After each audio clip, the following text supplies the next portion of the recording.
Mais concernant les achats, on va pouvoir directement passer également à la partie achat.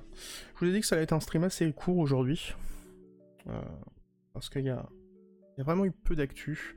Par contre, niveau achat, j'en ai pas mal. Comme d'habitude, j'ai vraiment cassé le porte-monnaie. Hop. Pouf. Incroyable, vous voyez mes mains. Ok, alors, on va tout de suite commencer par ce qui fait mal à la tête. Vous commencez à avoir l'habitude, j'en parle à chaque stream. Hop. Alors, le premier.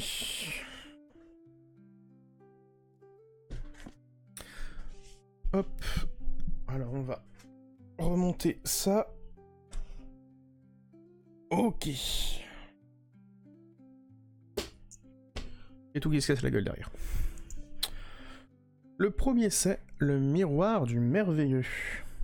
Mais alors, il est d'or, hein, pourquoi est-ce que tu achètes des gros bouquins comme ça? Le miroir du merveilleux, qui est qu'ici, en fait, c'est un ensemble de recueils d'histoires qui vont toucher au merveilleux. De Pierre Mabille, il me semble. De Pierre Mabille. Qui est un ensemble d'histoires recueillies dans cet ouvrage, et sur lequel l'auteur va donner des petites notes sur qu'est-ce qu'il pense par rapport aux aspects du merveilleux qui sont mis en jeu. C'est regroupé suivant des types de merveilleux, notamment on a tout ce qui va être lié à l'église, lié aux fantômes, lié aux vampires, dragons, etc. Et avec sa petite analyse personnelle. Je l'ai acheté parce que c'était cité dans un de mes bouquins d'essais sur le fantastique, pour le coup. Et le bouquin était cité comme un must-have, finalement, pour tout ce qui était étude du merveilleux. J'avoue que je suis un petit peu meh, dirons-nous. Parce que je pensais pas du tout que ça allait être ça. Je pensais que ça allait être vraiment un essai, pour le coup, plus que vraiment des textes avec une petite étude qui parfois c'est vraiment juste quelques lignes. Vous voyez là par exemple sur ce texte de 4 pages, on a juste un tout petit avis. Donc je pensais acheter autre chose quand je l'ai acheté, quand je l'ai commandé. Ceci dit, après c'est quand même intéressant. Je me lis quelques histoires par-ci par-là quand j'en ai envie. Ça change du manga, et ça permet de voir un petit peu d'autres histoires qui incluent de la fantaisie, pour le coup, enfin, du merveilleux. Et ce qui est bien, c'est que ça touche aussi à tout ce qui est poème. Et ça, pour le coup, c'est quelque chose que je ne connais pas du tout, la fantaisie, le merveilleux, sous forme de poème. Donc voilà, ça c'était le premier achat qui fait mal à la tête. Qui du coup, comme je le disais, ne fait pas vraiment mal à la tête. Mais là, on a deux autres bouquins qui font mal à la tête. On a tout d'abord, je vous en parlais la semaine dernière, on a Figure 3 de Gérard Genette, qui là pour le coup, c'est de l'essai.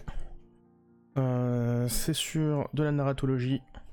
Et là, c'est son essai le plus connu, vu qu'il aborde ce qu'il appelle le discours du récit, qui est un peu le texte sacré en matière de discours du récit.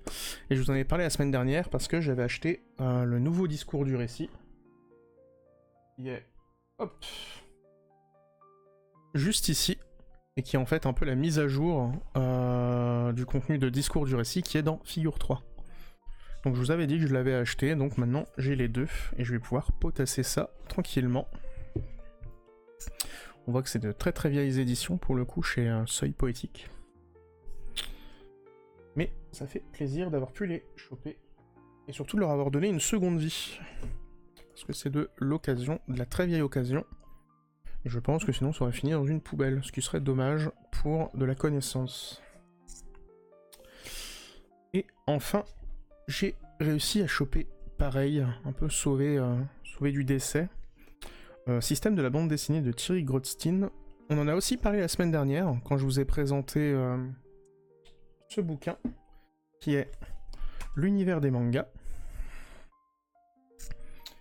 Et donc Thierry Grunstein, c'est quelqu'un qui fait de l'essai et de l'étude de la bande dessinée. Et donc là on a un de ses premiers bouquins qui est Système de la bande dessinée, qui m'a été recommandé, et dont on m'a dit qu'on pouvait faire des parallèles avec le manga. J'ai pas du tout encore abordé ça, je sais même pas quand je vais avoir le temps de lire tout ce que j'ai acheté là récemment, niveau essai. Parce que c'est quand même des choses qui sont un peu longues à lire, je trouve. Alors un truc comme ça se fait en une soirée, hein, mais on aime bien aussi lire autre chose pour se détendre. Et donc voilà, c'était le premier bouquin sur les deux qu'il a fait dans dans cette collection de formes sémiotiques. Et je vais pouvoir voir comment cette personne analyse la bande dessinée et comment on pourrait faire le parallèle avec le manga, tout simplement. Et c'était la dernière lecture qui fait mal à la tête.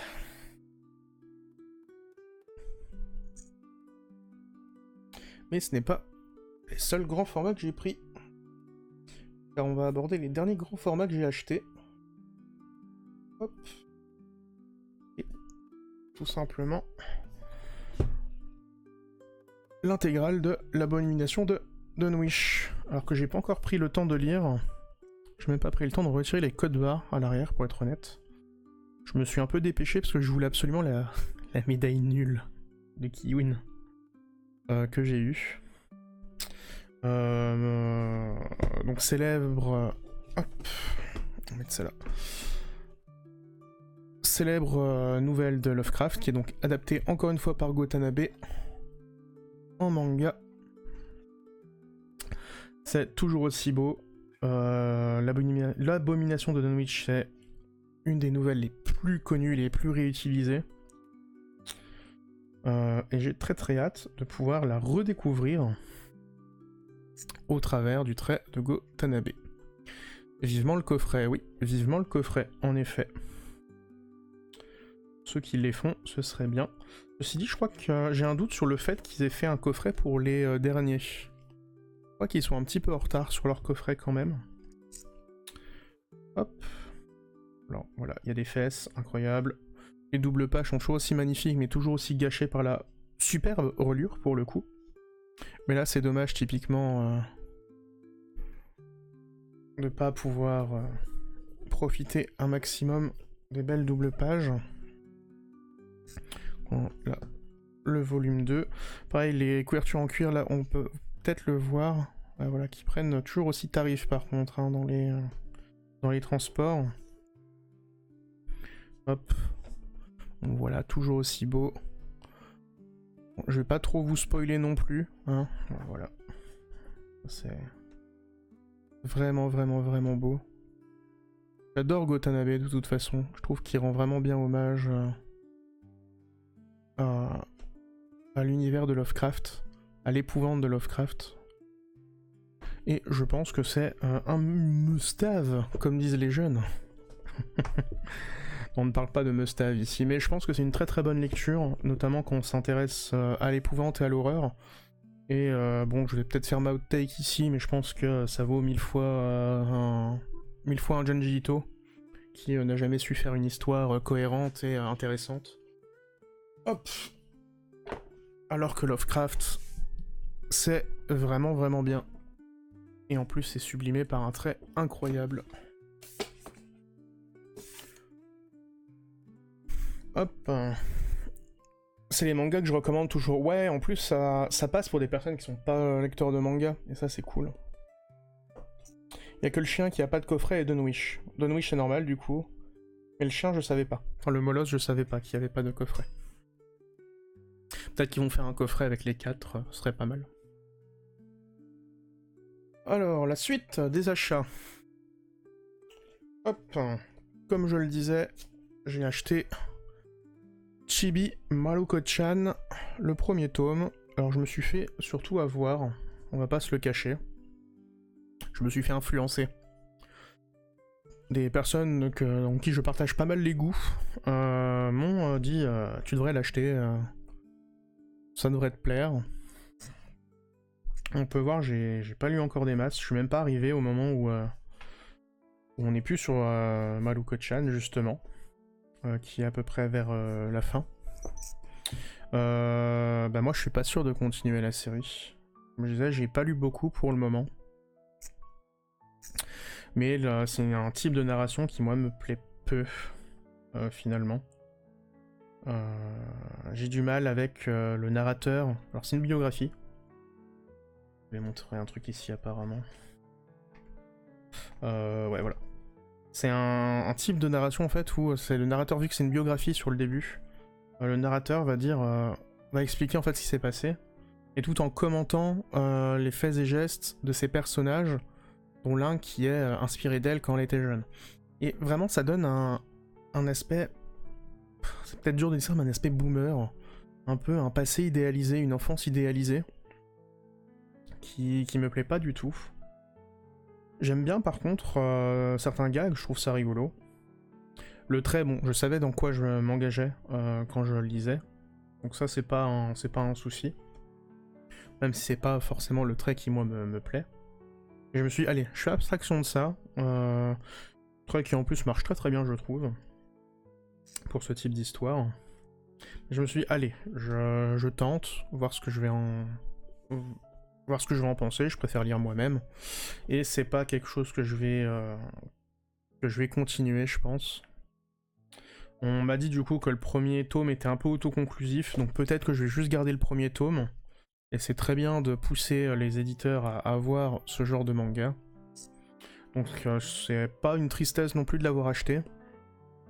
Mais je vais clairement pas continuer, je pense, le manga. Mais ça, je vous le dirai quand je l'aurai fini. Hop là. Et vu que c'est très très verbeux en plus, c'est un titre que je lis plutôt 1 ou 2 chapitres par jour. Et là ça fait un petit bout de temps que j'ai pas lu, là ça fait 2-3 jours que j'ai pas lu.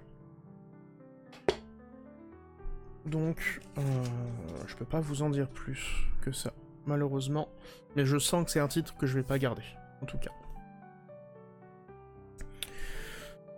Hop là, chez Meian, Seven Time Loop, qu'on a déjà pu parler sur cette chaîne. Donc l'histoire de cette femme qui s'appelle donc Riche, ou Richer, je ne sais pas comment ça se prononce, qui vit sa 7ème vie, car quand... Désolé. Qui est un personnage qui connaît une fin tragique, mais à chaque fois qu'elle connaît une fin tragique, va se revivre le jour de son mariage, alors pas se réincarner, mais va renaître et repasser dans une nouvelle boucle temporelle le jour de son mariage. Et donc dans les 6 vies qu'elle a connues, elle a pu faire des métiers bien différents et acquérir de l'expérience. Et cette expérience, elle a décidé de l'utiliser dans sa 7ème vie pour un peu contrer le destin, et essayer de ne pas mourir de manière tragique. Sachant qu'elle meurt à cause de la main d'une personne, d'un futur roi tyrannique et belliqueux. Et dans sa 7ème vie, elle va se marier avec ce prince, qui est Arnold, de souvenir du coup. Voilà. Afin d'empêcher la guerre qu'Arnold déclenchera à l'avenir. Donc c'est ça. Elle se retrouve mariée avec un peu la grande menace de cet univers. Et va devoir essayer de déjouer son destin. Et de comprendre pourquoi Arnold, finalement, a pété un boulon et est devenu aussi cruel et aussi tyrannique. Les 3 premiers tomes, c'était un premier arc, je l'avais dit, c'est une histoire que j'avais bien aimée. Le tome 4 et 5, c'est un deuxième arc, donc à voir. Maintenant que j'ai les 2 tomes, je vais pouvoir les enchaîner.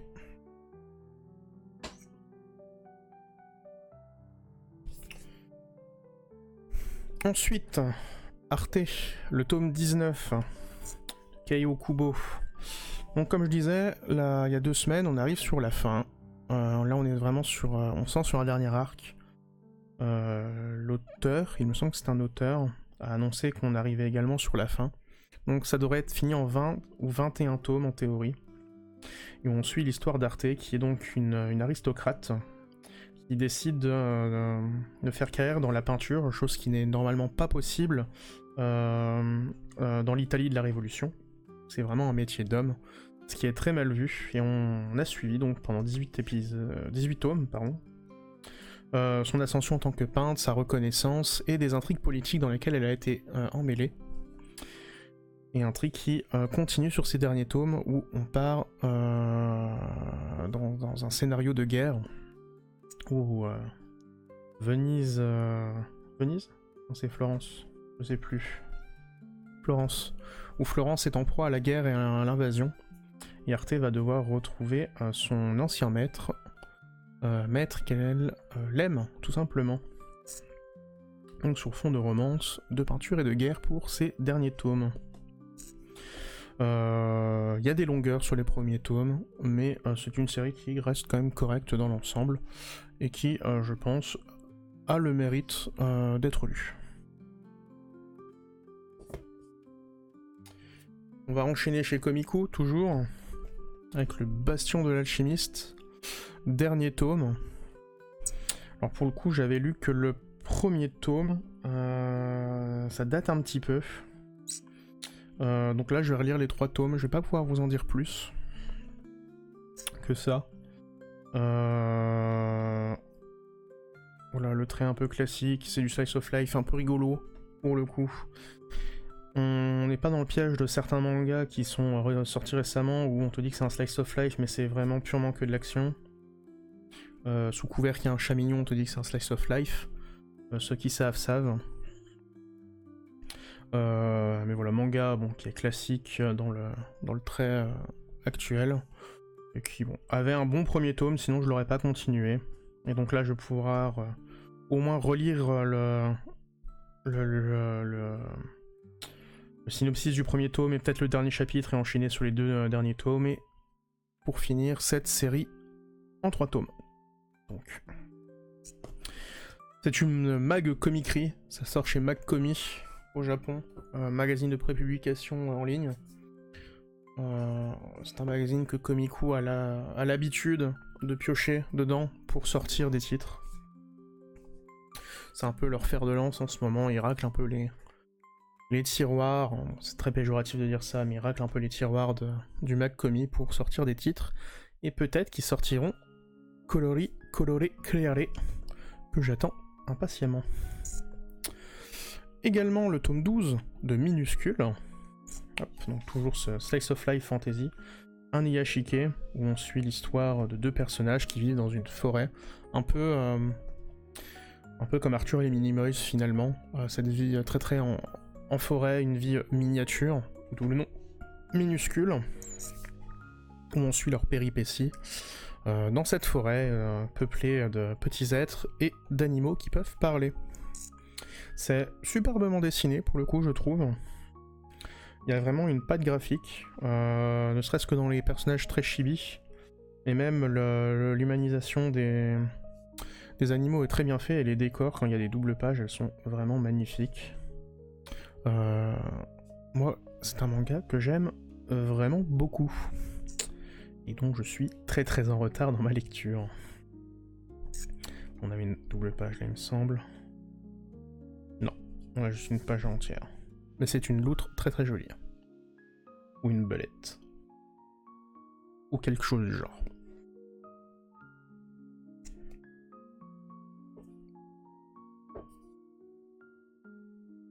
Oh, j'ai fait une bêtise. Merde. Hop là, tout ça on l'a pas vu. Hop là. Achat du jour, pour le coup, chez Ototo. Killing Me, Killing You, le tome 4. Donc, qui est une histoire de 2 personnages qui sont un beau jour réveillés suite à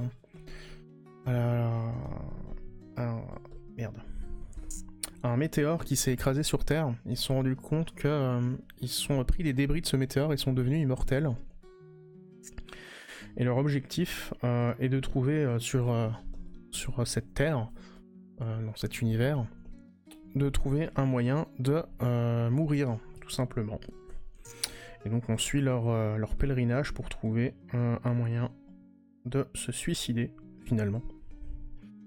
Chose qui semble pour eux très complexe, là où j'en suis dans l'histoire, c'est-à-dire les 2 premiers tomes.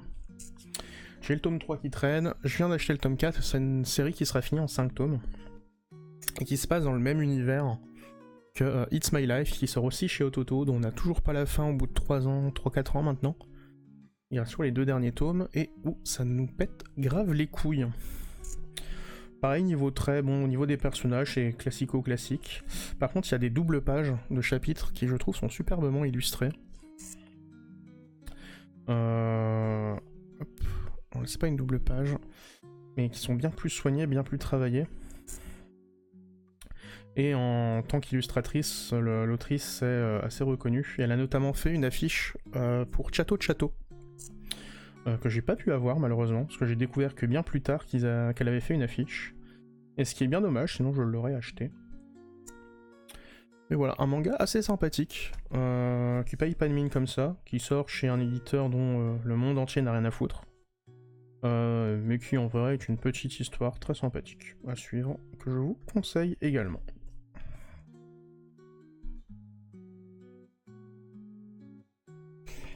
Hop là, on repasse sur de l'Higashike. Solo Camping for Two. L'histoire de cet homme donc qui est un fervent adepte du camping et de cette fille qui un beau jour décide de faire du camping et se repose beaucoup trop sur cet homme et qui vont avoir la merveilleuse idée de faire du camping en solo mais à 2. Ce qui n'a donc aucun sens, on est d'accord. Alors, je sais pas si ça va tourner en romance. J'ai lu que le premier tome. Un manga qui, moi, pour le coup, le premier tome m'a vraiment convaincu. Je suis très adepte des mangas de camping, vu que c'est une discipline que moi j'apprécie, pour en avoir fait pendant de longues années. Continuer à en faire, beaucoup du camping. C'est toujours ce genre de gourmet manga, parce que du coup c'est un gourmet manga, ça sort, hop, dans leur collection gourmet. C'est un gourmet manga, et les gourmet mangas en général, c'est quelque chose que j'apprécie fortement. On est vraiment sur une vibe à la Yuru Camp, pour le coup. Il y a quand même une petite histoire de fond. On n'est pas juste sur des recettes. Et c'est quelque chose qui est, encore une fois, je trouve, très bien. Quand vous avez passé une dure soirée, c'est très cool à lire. Donc c'est Solo Camping for Two, et ça sort chez Soleil Manga.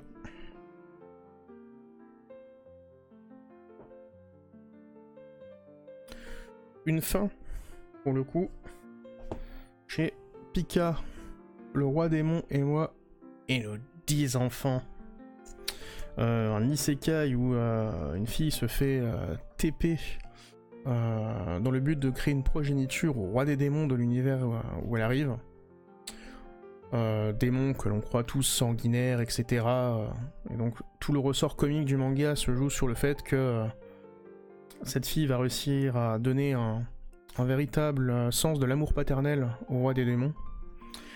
Et on va découvrir qu'ils sont bien plus humains que prévu, et plus humains que les humains qu'ils affrontent. C'est le dernier tome, je connais déjà le plot twist de fin, pour le coup. Ça mélange Slice of Life et un petit peu d'action. C'est pas une littérature incroyable, on va pas se le cacher. L'autrice est connue pour aimer faire des trucs un peu smutty, je sais plus. C'est pareil de toute façon dans le cas où on est. Elle aime bien montrer des gros culs. Elle est connue pour avoir fait pas mal de shoujo un peu sulfureux pour le coup. C'est pas une lecture que je recommande, encore une fois. C'est vraiment moi parce que j'aime bien le slice of life fantasy et que je les collectionne. Sinon c'est clairement pas quelque chose que je garderai dans ma collection. Même s'il y a des moments qui étaient assez émouvants. C'est pas forcément des choses finalement qu'on s'attend à retrouver dans ce genre de lecture.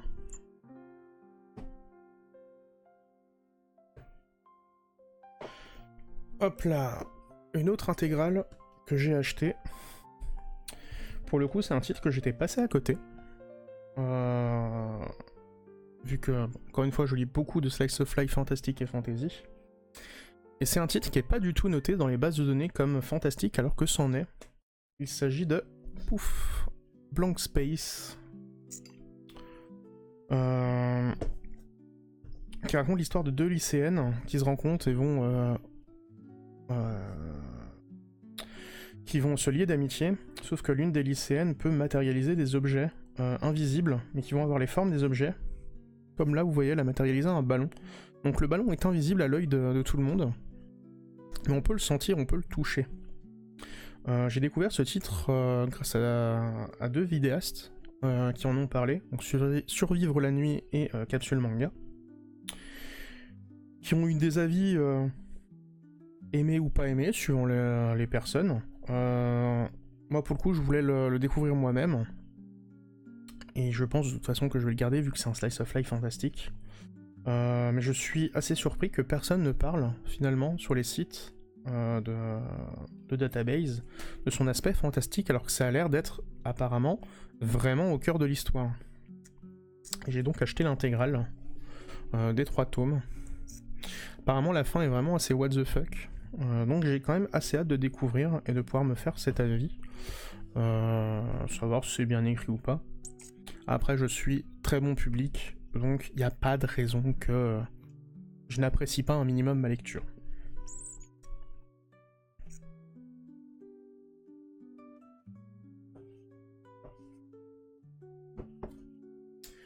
Le dernier manga que j'ai acheté mais pas lu, il s'agit de Shadow House. Le tome 14 donc de Shadow House, manga que j'adore, qui est superbement dessiné, et qui raconte l'histoire de Emiliko, une fille qui se retrouve être ce qu'on appelle le visage d'une entité entièrement noire, qui dégage de la suie, dans un manoir avec beaucoup d'enfants qui subissent le même sort. Et c'est une espèce de huis clos slash énigme slash un peu à la Promise Neverland. On sait qu'il y a un mystère, il y a un truc un peu sombre qui se passe derrière, et on sait pas trop quoi, et les enfants s'en rendent compte, et doivent essayer de s'échapper de cet enfer finalement, qu'est le manoir des Shadows. Moi ça me rappelle beaucoup, dans la même gamme de mangas chez Glénat, Le Couvent des Damnés, qui est un excellent manga également. On a vraiment cette vibe de mystère qui entoure la condition des personnages principaux, de leur captivité. Et c'est vraiment prenant à suivre. Je conseille également l'animé, qui a une excellente bande audio. Et voilà, quoi dire de plus. J'ai très hâte d'avoir le tome 15, et là j'ai 3-4 tomes à finir. Enfin de retard, hein. Je dois être au tome 11 là. C'est des tomes qui se lisent assez vite, mais surtout parce qu'on est vraiment happé par ces tomes. L'intrigue est vraiment chouette, le dessin est vraiment chouette, je peux que vous le recommander.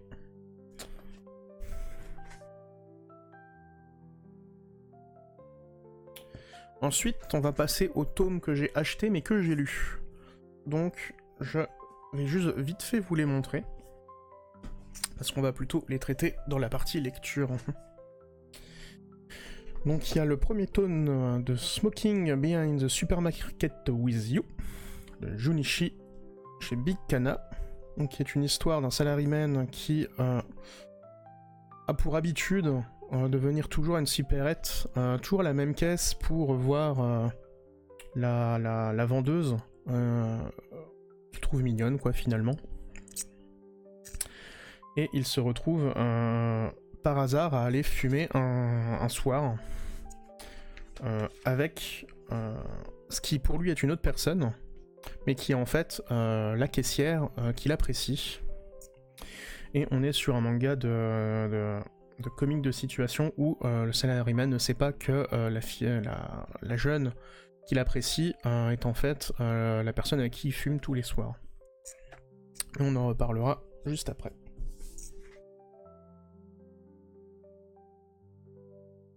J'ai également Country Diary. Pareil, un Iyashike pour le coup, où on suit l'histoire d'un Tokyoïte qui s'installe dans un petit village, qui décide de faire pousser ses propres légumes et de vivre à la campagne finalement. chose qu'il ne sait pas du tout faire. Et il va rencontrer un autre personnage qui est menuisier, qui va l'aider un peu dans sa vie de tous les jours, dans une sorte de bromance, dirons-nous, que je vais vous faire découvrir juste après. Et dans les derniers tomes que j'ai achetés, c'est les deux derniers. Céline, une vie parisienne, que j'avais déjà pu présenter, il me semble, et qui raconte donc l'histoire de Céline, une jeune fille de 14 ans qui arrive à Paris, et qui va devoir exercer des métiers pendant un jour pour aider un vieil écrivain à produire un livre. Mais c'est un peu plus profond que ça, je vais vous en parler dans la partie qui va suivre. Hop là. Partie qui va suivre tout de suite.